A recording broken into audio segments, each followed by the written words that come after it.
بسم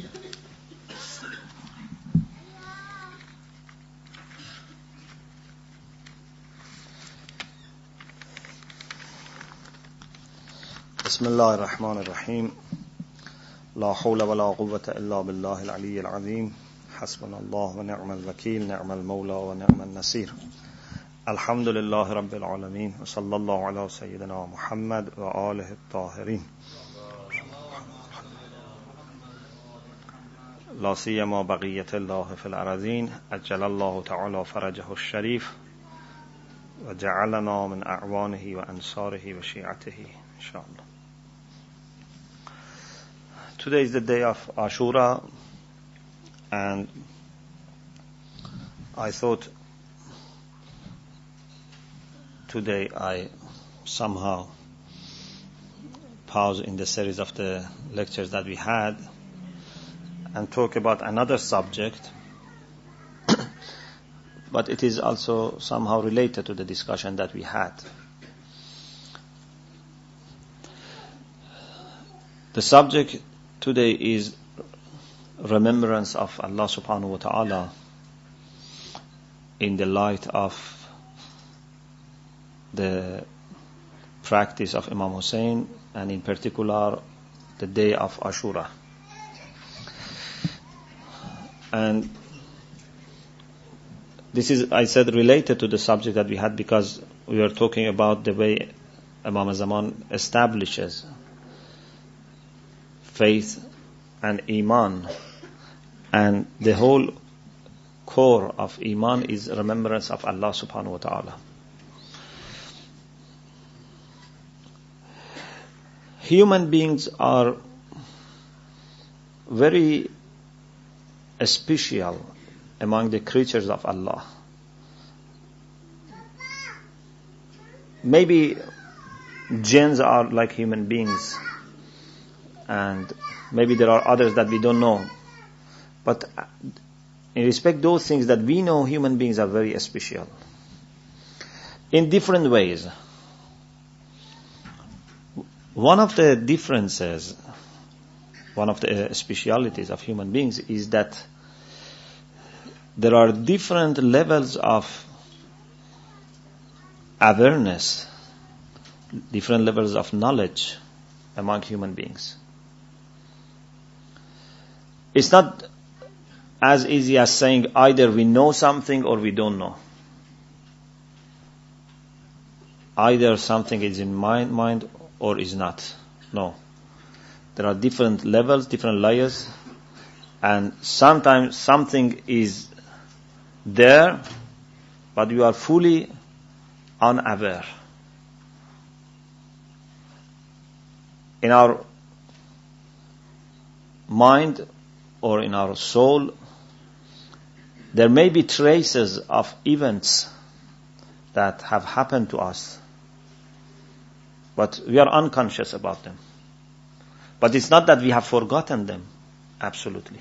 No, they are there. And sometimes they have lots of effects on us. A good memory of, for example, someone being kind to us on a special, for example, occasion. Make the whole occasion always looking very nice to us. Maybe we don't know what was the reason, but the reason is that in that particular time we had very good experience, and this has caused a kind of association between these two ideas in our mind. So whenever that day comes, we are reminded of that good experience, but maybe we don't know the reason, or we don't remember the reason. But this is in an unconscious level of our mind. And this is very important, and as you know, that in psychology and also psychotherapy, sometimes they try to find the solutions for the mental illnesses by going back to those unconscious levels of our mind. Of course, sometimes they maybe exaggerate and they think everything has some explanation there, but the fact is that there are things that we have been through. They are not cleaned from our memory. They are there, but they are not active. They are in a passive mode. but they are there and they have their own effects on us. Sometimes it's more present, but still you need efforts. So it's not difficult. You can make efforts and remember them. Like, for example, you know some poems. You have memorized some poems. It's not that always in every second these poems are actively present in your mind, but whenever you want, you can bring them to your mind. You can remember them. This is possible. And in fact, because we cannot have attention to many things at the same time, this is a blessing of Allah subhanahu wa ta'ala, that we have this possibility of having a short-term memory in which we can put things a standby, and whenever we want, we bring them. When we don't want, we put them back. Otherwise, if everything was present there, we would be mad. If we are surrounded by thousands of memories and we don't know, which one we should pay attention. So, this is good that Allah subhanahu wa ta'ala has given us also a short-term and accessible memory, so that whenever we want, like a library, you go and bring the book that you want from the bookshelf and read it and put it back. Of course, unfortunately, many of us do not have that much control on this process. So, we may remember things that we don't want. Or, sometimes, I want to think about something, but I am taken away miles from what I want to concentrate on by other things. I want to sit on my sajjada and, have some contemplation, but then I am reminded of my, for example, job in the university, or, what my children are doing and whatsoever. It's not that always we have full control of this process, but it's manageable. And we need experience, we need practice. The more you try to have control, the more power you get. I remember that once, many years ago, I asked Ayatollah Bahjat after Salat, he was walking to his home, and I went and asked him, what can I do to control my thought, my ideas?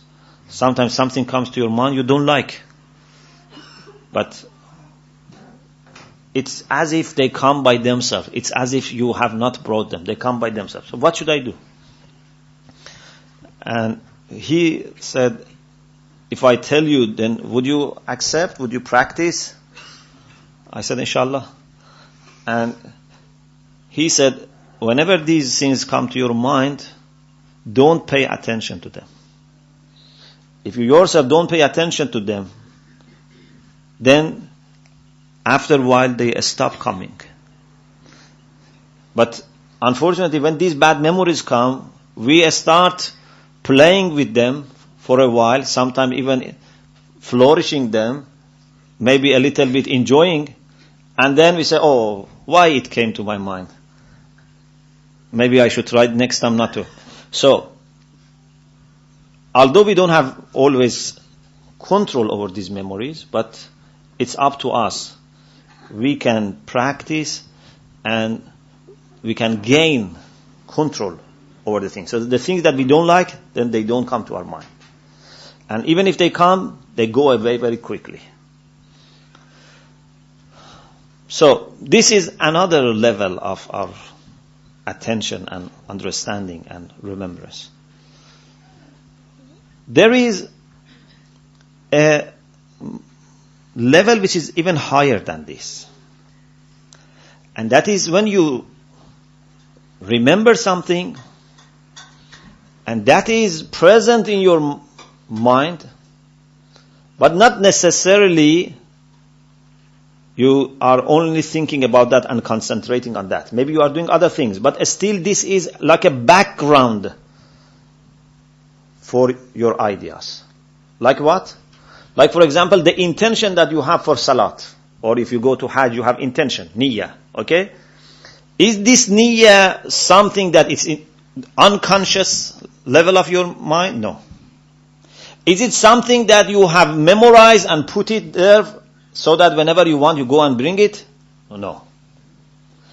But is this intention always in your mind that I am performing 4 rak'ah of Salat al-Zuhr, qurbatan ila Allah? No. So something in between the second and the fourth. And that is like a background in your mind against which you act. You recite Hamd, you recite Qul Huwa Allah, you go for ruku and for sujood. But still this background is there. And this is what our ulama say in Risale, that if you are asked, what are you doing? Then you can answer, I am doing this. This is enough. You don't need always to remember this. Because if you always remember this, then you cannot do anything else. You cannot concentrate on your qira'ah or whatsoever. So this is a kind of background for your attention. Okay. This is the beauty of human being that has all these levels of understanding. And maybe some of these levels can be subdivided into sub-levels. What is important, what is actually influential in developing ourselves is mostly the third and the fourth.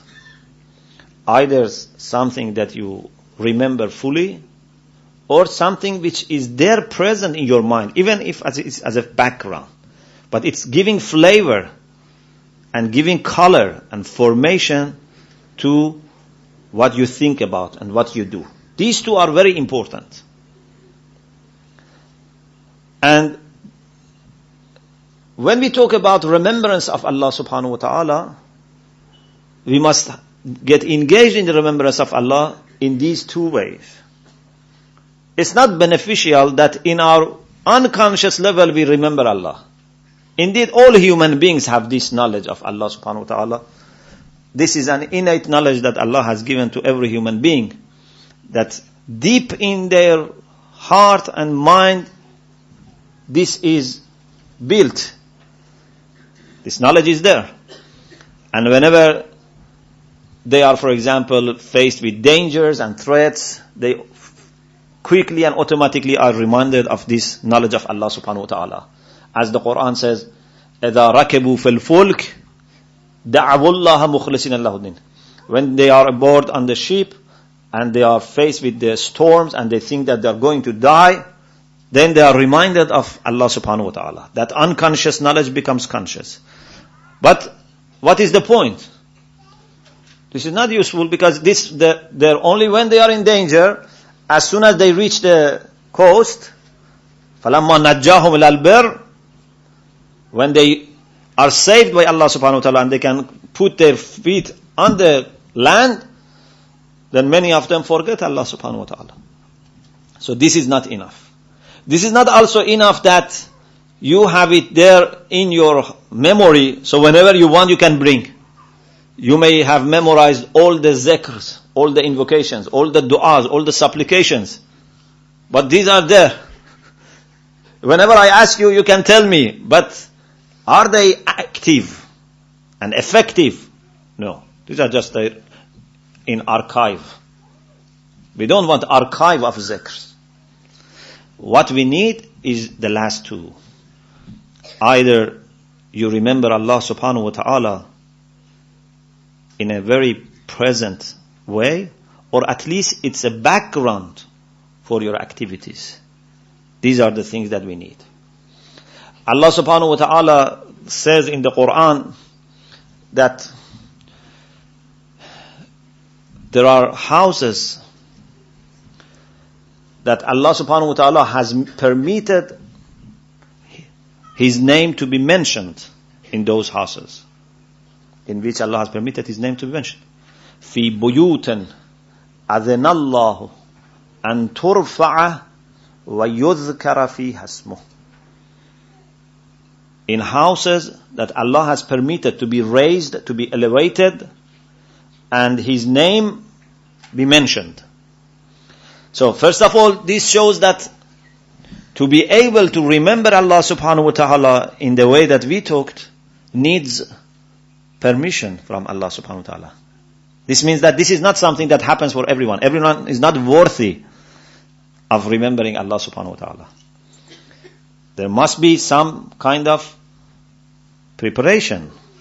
The heart must be capable of hosting remembrance of Allah. It's like, for example, if someone wants to invite a very important person to his house, and this person maybe have 100 people with him, always going with him.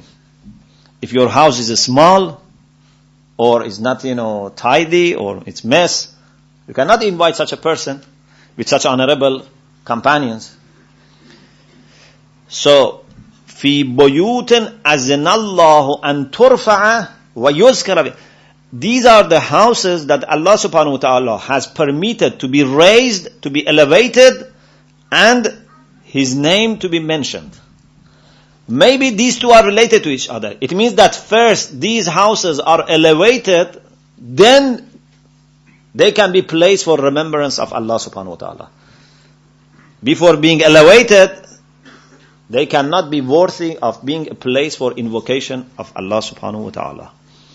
Then, what is the thing that gives value to these houses?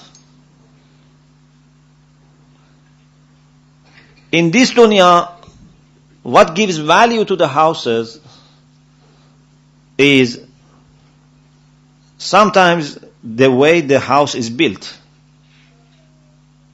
It has very good design and architecture. Sometimes it's because of the furniture, the way it's furnished. Sometimes it's because of the location. The location is very good. Sometimes it's because of the size. Sometimes it's because of neighbors.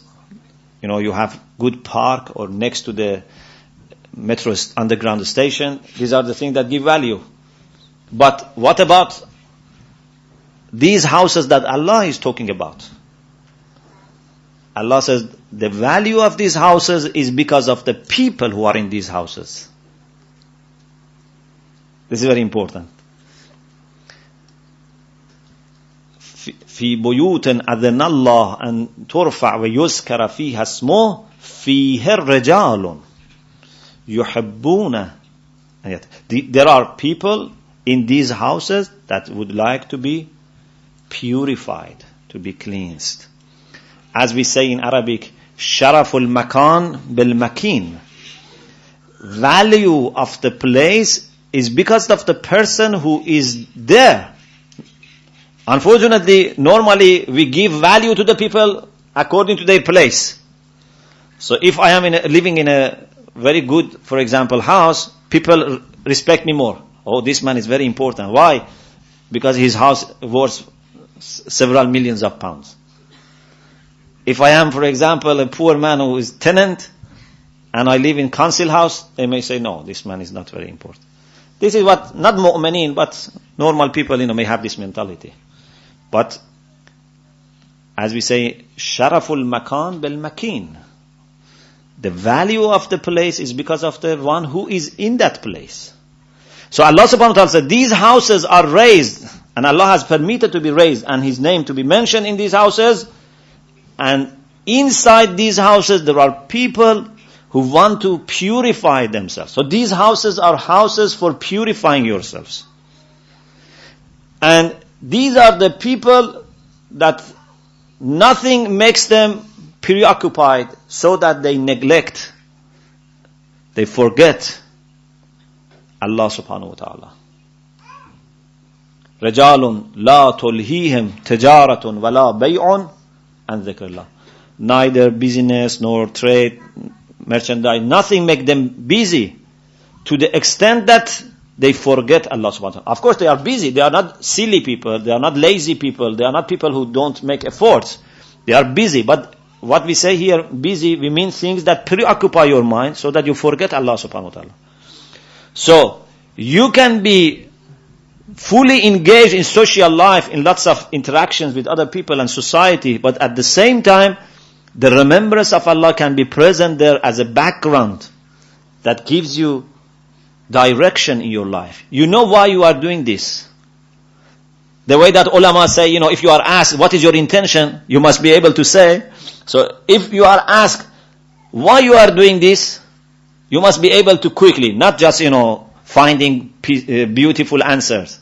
Sometimes people deceive themselves, So when you ask them, why you are doing all this? Then they find, to find beautiful answer. Oh, I do this for the sake of Allah to, spend some money on my family and give to the poor people. No, these are the answers, that you have brought from archive. We don't want this answer. We want something which is background of your mind. Something that quickly you can say. And these are the things that we can hope to be able to carry with us to the other world. Something which is there as an unconscious subject, or something which is just stored in archive, these are not the things that can benefit you. If someone knows all the names of Allah subhanahu wa ta'ala, 1,000 maybe names of Allah subhanahu wa ta'ala, but he never is remembering Allah subhanahu wa ta'ala, can in the day that he dies and he is questioned by angels, who is your Lord? Can he eloquently mention those 1,000 names of Allah subhanahu wa ta'ala?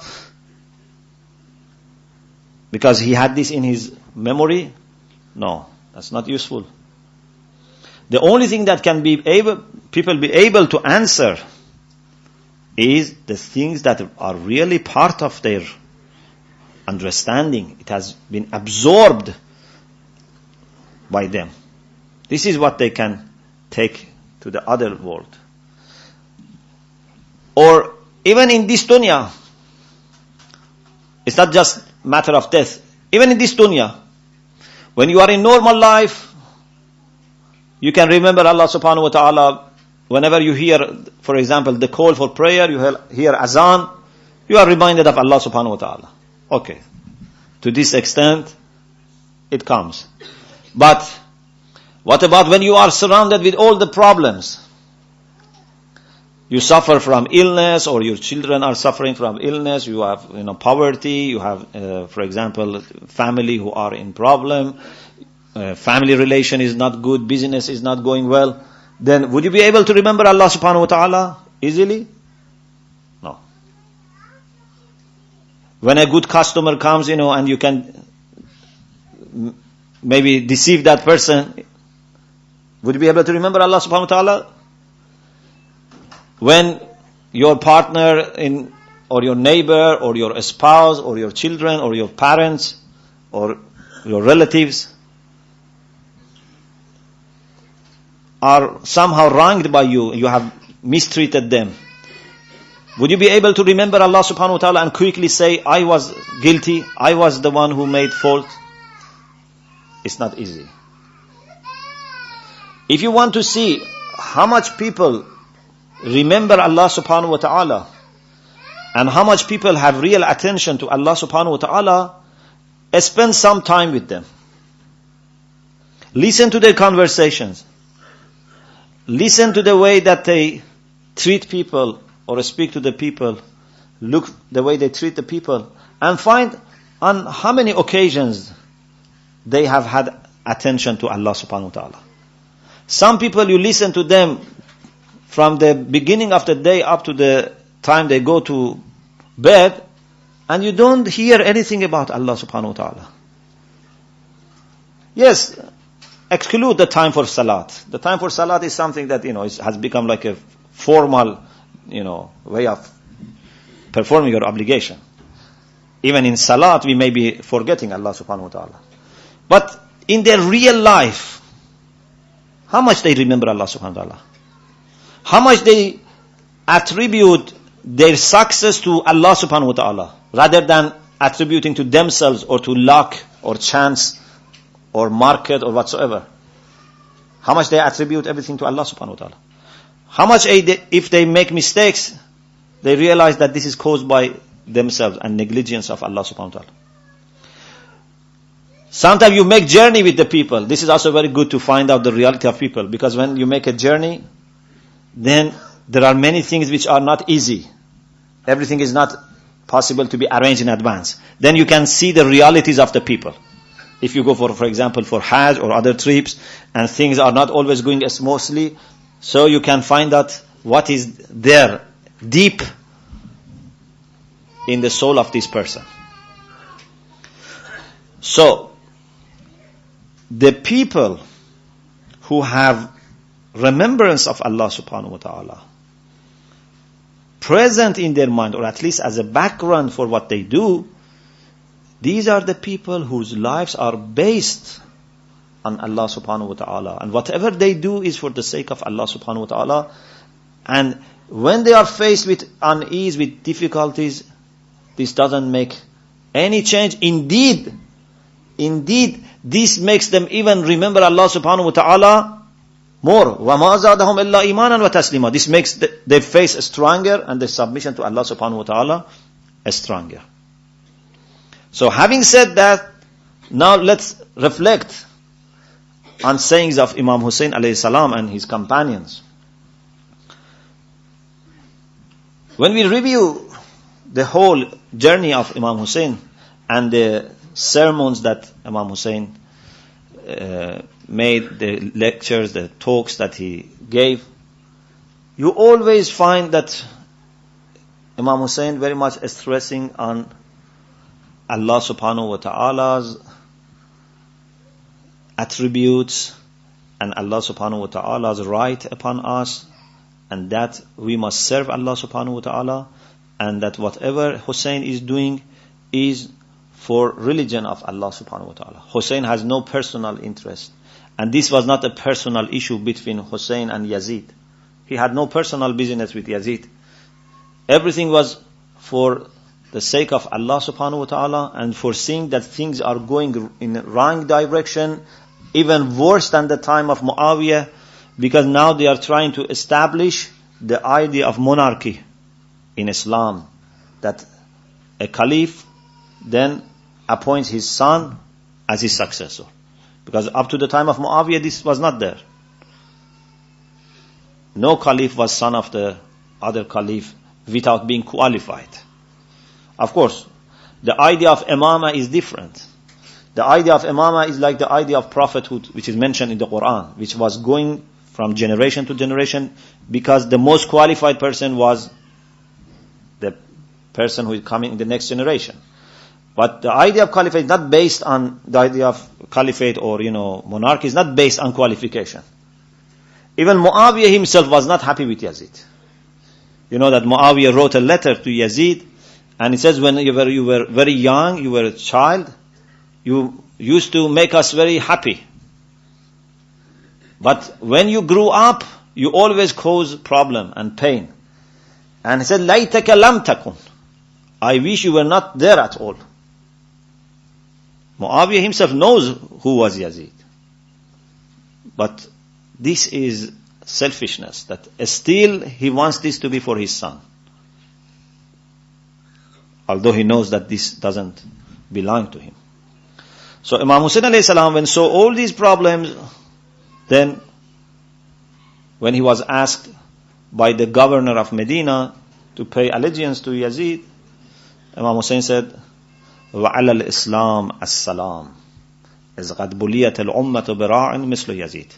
Now we should say farewell, we should say goodbye to Islam if Yazid is going to be the leader of this ummah.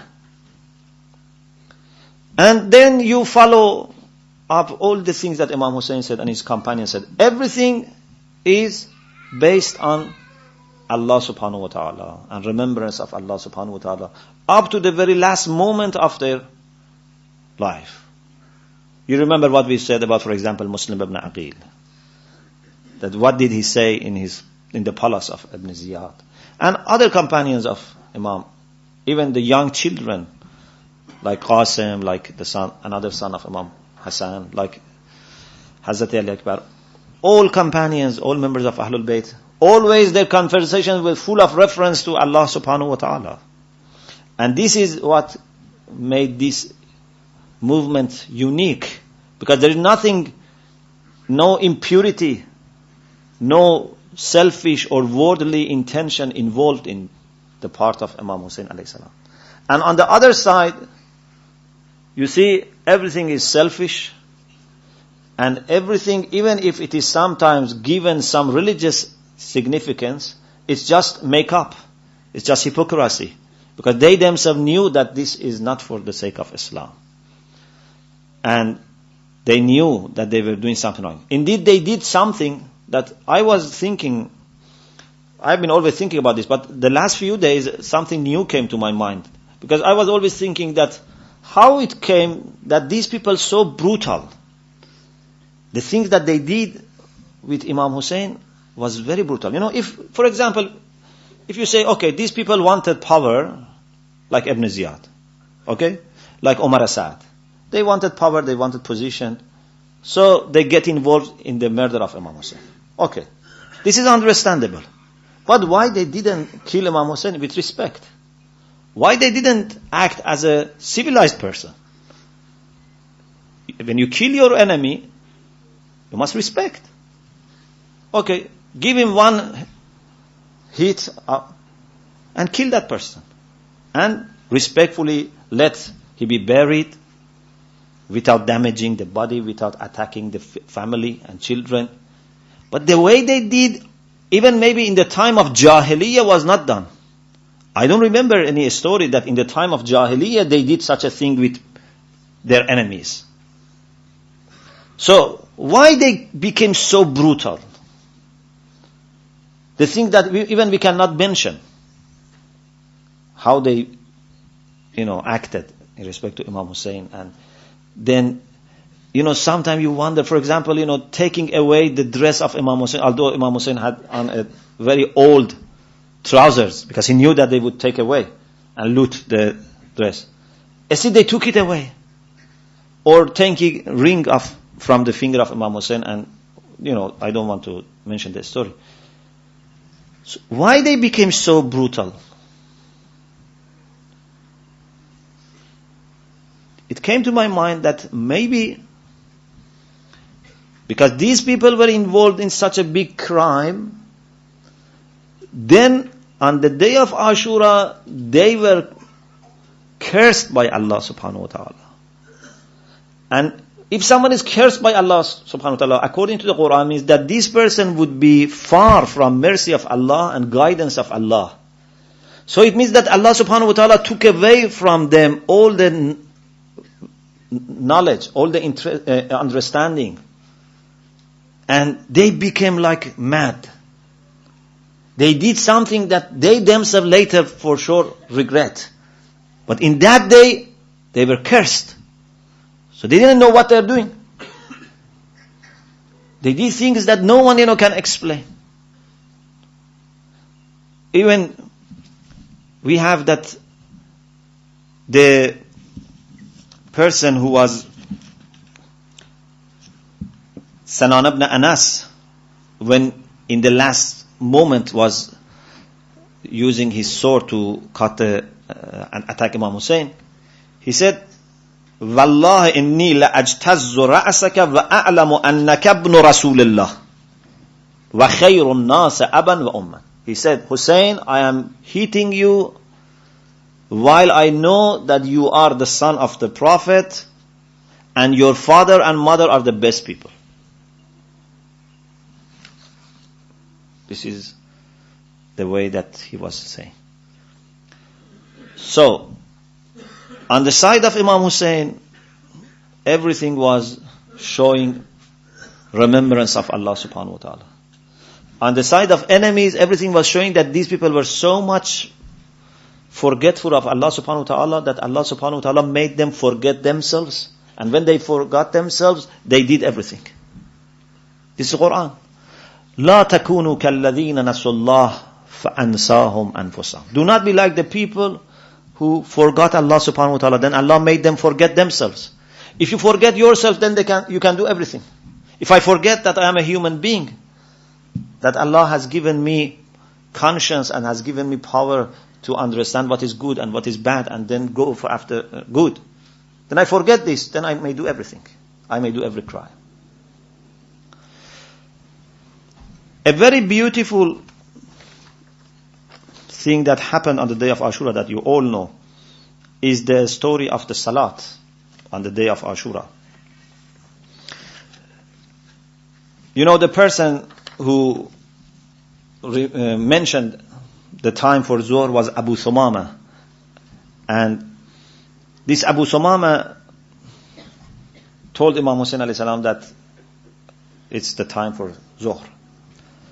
And Imam Hussein alayhi salam looked to the sky and said, ذكرت الصلاة جعلك الله من المصلين الذاكرين. You reminded about the Salat. You mentioned Salat. May Allah subhanahu wa ta'ala make you among the people who say their prayer and the people who remember Allah subhanahu wa ta'ala. Zakirin. Then Imam said, Na'am hadha awwalu waqta. Yes, you are right. This is just the beginning of the time of. Maybe he looked few seconds before Zuhr, and then Imam checked and said, yes, this is the beginning of the time. And then Imam said, Salhum an yakuffu anna hatta nusalli. Ask these people to leave us so that we can pray. The same thing happened to Imam Ali in the war of Siffin. During the war of Siffin, Imam Ali alayhi salam wanted to say prayer, and then Ibn Abbas told Imam, oh Imam, this is not the good time for Salat. We are, busy and we fight. And Imam Ali said, aren't we fighting for Salat? The whole point of this fight is Salat. Why should we delay Salat and get involved in fighting? So, Imam Hussein alayhi salam, despite that the battle was very severe, said, ask them to give us time so that we say our prayer. And Abu Sumame said, may I be your ransom? Although these people are going to follow and, continue their attacks, but by Allah, as long as I am alive, they cannot catch you. I will be shelter for you. And I would love to be able to say another Salat behind you. Some people say that enemies at that time were so close to the Imam and his people that they heard the voice of Imam and this conversation. So one of them, who was called Hussein or Hasin, with Sad, not with Sin. Maybe Hasin, maybe Hussein. Hasin ibn Tamim heard this conversation and said, this Salat will not be accepted. He just wanted to cause pain. And then Habib ibn Mazahir was there, said, زعمت أنها لا تقبل من آل الرسول وتقبل منك يا حمار. He said, oh donkey, stupid man, you think that Allah does not accept prayer of family of the Prophet and accept from you? Then that man attacked Habib. And a fight started, and Habib managed to hit the horse of Hasin. Then his friends came and helped him, and they all attacked Habib. And it was the time that Habib was killed. Many people attacked him by swords and spears. So Habib is also a martyr for Salat, in addition to being a martyr for Imam Hussein alayhi salam. And then what happened was, a person who was called Badil, he separated head of Habib. And Hasin, who started all this fight, told that Badil, give me head of Habib so that I put it on my horse, hang it on my horse, and go around, and everyone knows that I have been involved in killing Habib. Look at their mentality. Look at how cursed they were, and they were taken away their understanding. They wanted to show off that they had some role. in killing a person like Habib. Then Imam Hussein alayhi salam said, after reaching body of Habib, said, "Inda Allah ahtasibu nafsi wa humata asabi." I leave these to Allah subhanahu wa ta'ala, and I expect from Allah subhanahu wa ta'ala reward for this. Then two people went for fight so that they can get enemies involved and busy with the fights, so that Imam Hussein and others can say their prayers. And among those who were left with Imam, remained with Imam, two of them stood in front of Imam as shelter. And these two were Sa'id ibn Abdullah and Amr ibn Qardh al-Ka'bi. So they stood in front of Imam. And this shows how loyal they were to Imam, that they received all the arrows and didn't move, didn't bend.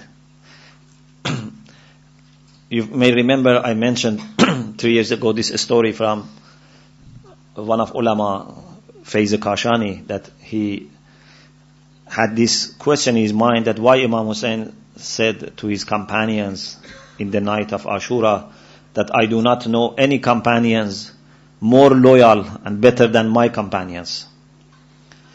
Then he was thinking that whoever was in their place must have done the same. Because, the love that he had, so he thought that everyone must have done the same. These were not special people. Then he had a dream that he was in the same situation, standing in front of Imam Hussein and providing shelter for Imam Hussein for Salat. But in his dream, he saw that when arrows came towards him, he bent and the arrow hit Imam Hussein. Then he regretted. He cursed himself. He said, why I have done it? He stood up again the arrow was coming and he bent. And then he woke up and he realized that this is something easy to say. But to remain and even have control over your unconscious reactions, it's very important. Because when arrows come, automatically you may just bow down or bend. So how powerful these people were, how determined they were, how much control they had over themselves, that they remained. And then, when Salat finished, they fell down. Okay, now, if any ordinary moment was there, or even, maybe a very good moment, would have thought, okay, now Alhamdulillah, I have made something, I have done some achievement. Must be proud of himself. But these people still were worried whether they have been loyal enough to Imam Hussein or not. So when Imam Hussein alayhi salam went towards Sa'id ibn Abdullah, he opened his eyes and saw Imam Hussein on his next to him. Said, "Awwafaytu yabna Rasulullah." O son of the Prophet, have I been loyal? Have I performed my duties towards you? This was his concern. And Imam Hussein said, Na'am, anta amami fil jannah. Yes. And in heaven also you will be in front of me. You will always be with me. And wherever I want to go, like people, who have some guards, they go in front of them. These people also will be with Imam Hussein. Then the other man, Amr ibn Qardh, asked the same question. Awafaytu yabna Rasulullah. Imam Hussein again said, Na'am anta amami fil jannah. And then Imam Hussein said, Faqara Rasulallah minna salam wa a'limhu anni fil earth. Say my salam to the Prophet and tell him that Hussein is coming soon. This is the way that Imam Hussein and his companions were concerned about remembrance of Allah and about Salat.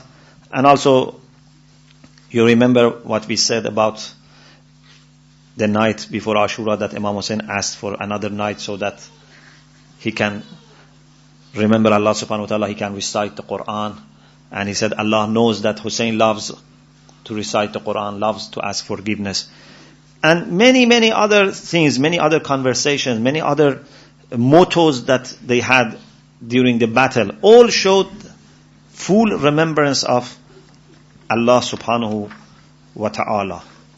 And among the things that shows the remembrance of Allah very much present was when Imam Hussein alayhi salam in the last minutes of his life, receiving all those attacks and falling down, and again mentioning names of Allah subhanahu wa ta'ala and his commitment to the religion of the Prophet.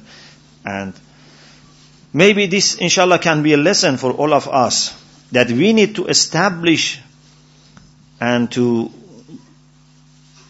deepen the level of remembrance of Allah that we have, so that in all circumstances we can remember Allah subhanahu wa ta'ala, not just when we are on sajjada or we are in the mosque.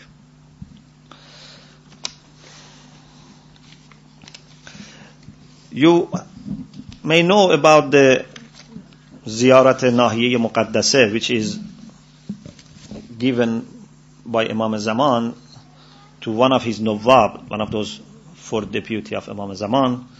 And this is very much respected by our ulama. This is a long ziyarah. And in part of this ziyarah, Imam Zaman himself explains what happened on the day of Ashura. And Imam Zaman alayhi salam also says that in one place, he says, فَلَئِنْ أَخَّرَتْنِ الدُّهُورِ وَآقَنِي النَّصْرِ كَالْمَقْدُورِ وَلَمْ أَكُنْ لِمَنْ حَارَبَكَ مُحَارِبًا وَلِمَنْ نَصَبَ لَكَ الْعَدَاوَةَ مُنَاصِبًا فَلَأَنْدُبَنَّكَ صَبَاحًا وَمَسَاءً. Imam Zaman addressing Imam Hussein says that if I have been hindered by the course of time, means Allah didn't want me to be in your time, so I was not lucky enough to be with you and to support you and to be your ransom. I was not able to fight your enemies. So what I do, فَلَأَنْدُبَنَّكَ صَبَاحًا وَمَسَاءً, I will therefore lament you morning and evening. وَلَأَبْكِيَنَّ لَكَ بَدَلَ الدُّمُوعِ الدَّمَى, and instead of weeping tears, I will weep blood. This shows the severe of crying of Imam Mahdi. Maybe it means that there are no tears left for Imam. Maybe it means that it will be very painful kind of tearing, as if he's weeping blood. Then Imam says, until I meet death from the pain of the catastrophe and the shocking grief.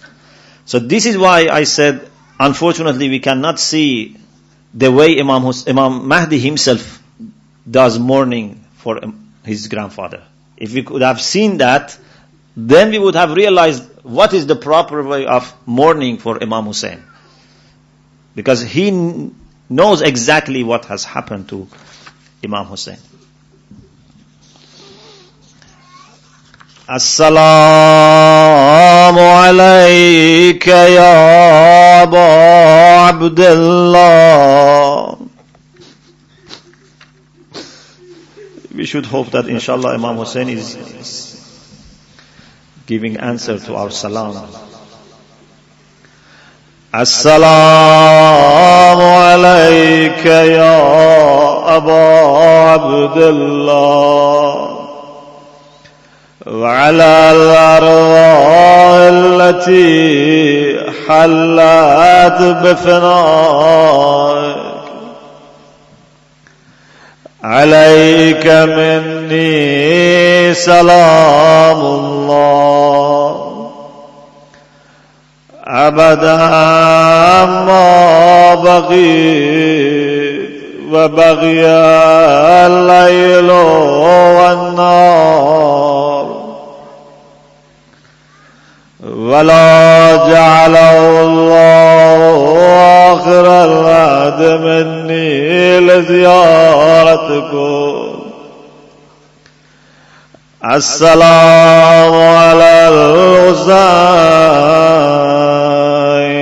وعلى علي بن الحسين وعلى أولاد الحسين وعلى أصحاب الحسين. زور عاشورا زمین کربلا بود و حسین، پیش خیل دشمنان تنها خدا بود و حسین. In the afternoon of Ashura, it was only Hussein and Allah. هر طرف پر گلی از شاخه‌ای افتاده بود و اندر آن گلشن خزان لالا بود و حسین. In that garden, Hussein was as if it's autumn, all the flowers had perished. The only flower which was remained was Hussein. داشت در آغوش گرمش آخرین سرباز را، زان همه یاران علی اصغر به جا بود و حسین. Hussein had no soldier, of course he had Ali Asghar, but by no means Ali Asghar was a soldier for Hussein. It was the brutality of enemies who considered Ali Asghar as a soldier and attacked him.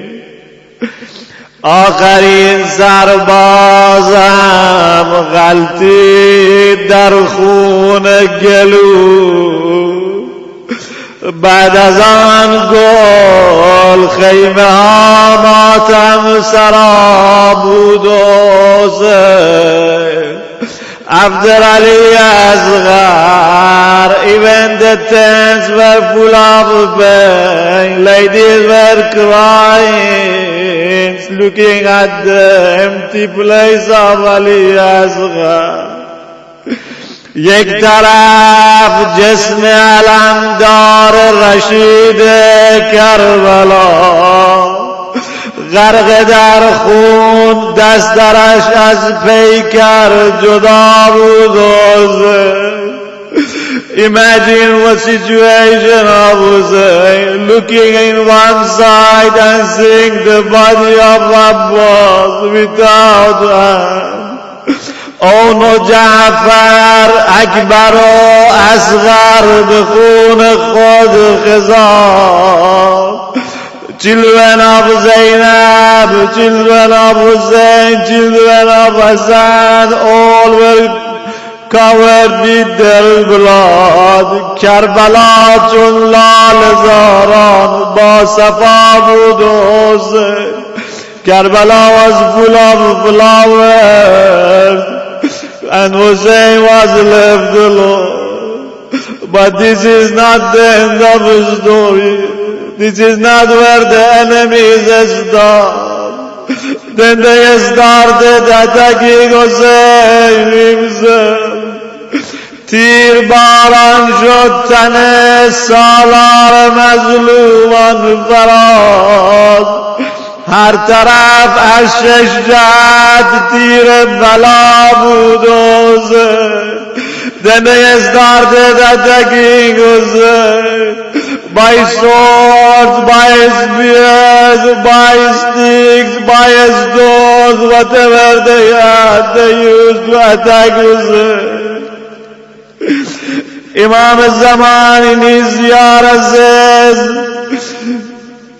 قد عجبت من صبرك ملائكة السماوات. O grandfather, the angels of the heavens were astonished by your patience. فأحدقوا بك من كل الجهات. The enemy surrounded you from all sides. وأثخنوك بالجراح. Weakened you by inflicting wounds. وحالوا بينك وبين الرضا. They prevented you from taking any reward. ولم يبق لك ناصر. You had no helper remaining. وأنت محتسب صابر. You were brief yet patient. تصب عن نسوتك وأولادك. You were defending your women and children. حتى نكسوك عن الجراد. Until they caused you to fall from your horse. فعليت إلى الأرض جريئا. You fell to the ground wounded. تتعك الخيول بأظافرها. Horse trampled you with their hooves. وتعلوك الطغاة ببوادرها. Tyrants raised their swords against you. قد رشال الموت الجبين. The sign of death appeared on your forehead. واختلفت بالانقباض والانقباض شمالك ويمينك. You continually clench and unclench your hand. تدير طرفا خفيا إلى رحلك وبيتك. Secretly gazing upon your caravan tent. وقد شغلت بنفسك عن ولدك وأهلك.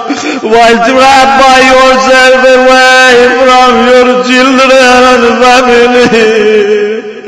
ألا لعنة الله على القوم الظالمين. وسيعلم الذين ظلموا أي منقلب ينقلبون.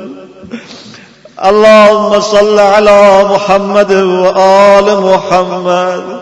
O Allah, send the blessed and greatest salutations to Imam Hussein and all the martyrs of Karbala.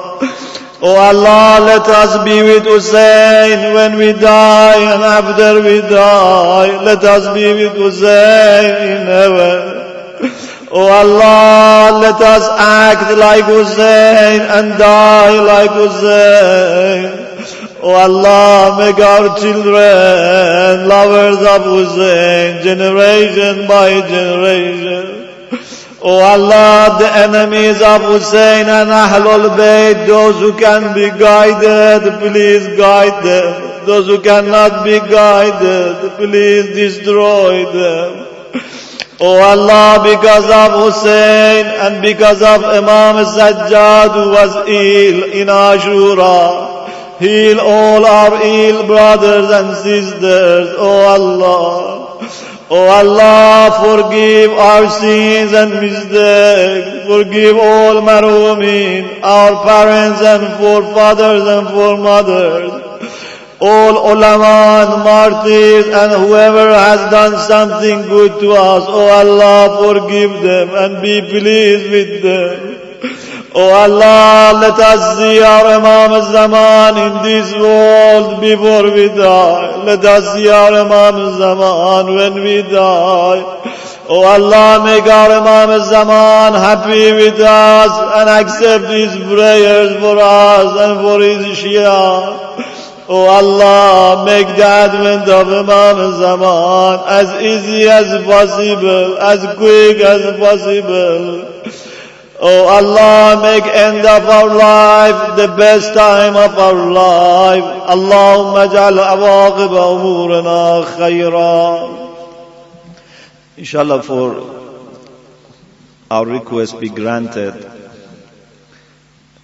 for inshallah establishment of safety and security, especially in the holy lands. We should recite 5 times Amman Yujib, and we ask Allah subhanahu wa ta'ala for the sake of Hussein, for the sake of Ali Asghar and Ali Akbar and all those martyrs, because of Lady Zainab and Imam Sajjad and all those captives, inshallah, to grant us our requests. Whatever requests you have, remember your mind, but don't forget the situation of Ummah, the situation of the Shia community all over the world, and the people who are ill, the people who are in hospital, the dead people who expect from us to remember them.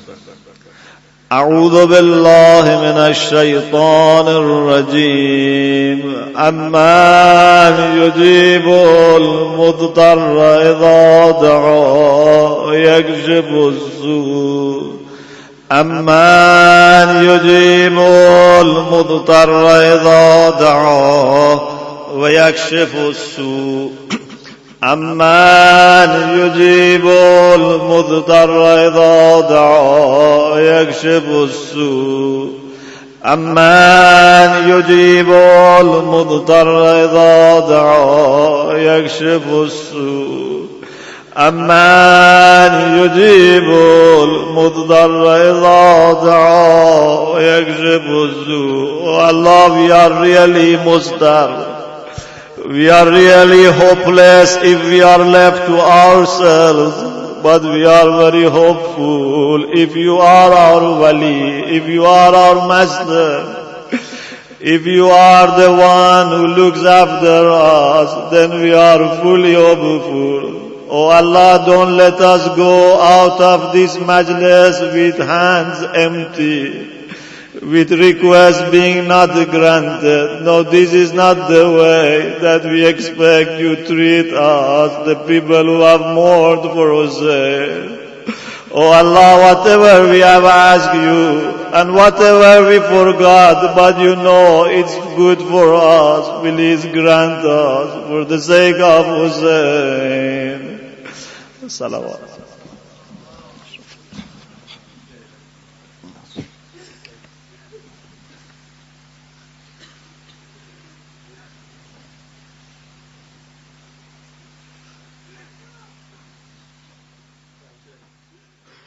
Ya Hüseyin.